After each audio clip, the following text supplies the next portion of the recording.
అందరికీ నమస్తే friends.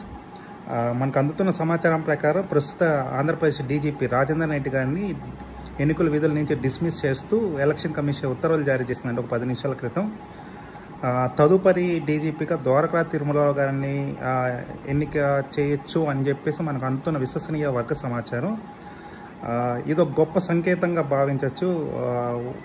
Alliance party గెలవబోతుంది అనే దానికి ఇది ఒక గొప్ప సంకేతం అండి.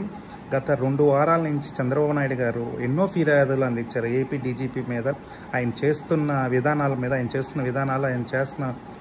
మీద ఎన్నో ఫిర్యాదులు అందించారు.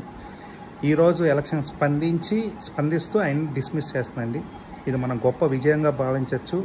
ఇది ఒక సంకేతం అండి. ఎలక్షన్ ముందు ఒక వారం ముందు ఇది ఒక మంచి సంకేతంగా భావించవచ్చు. మనం గెలవబోతున్నాం, మన రాష్ట్రాన్ని కాపాడుకుంటున్నాం, మన నాయకుడిని సీఎంగా చూడబోతున్నాం. జై తెలుగుదేశం, జై ఆంధ్రప్రదేశ్.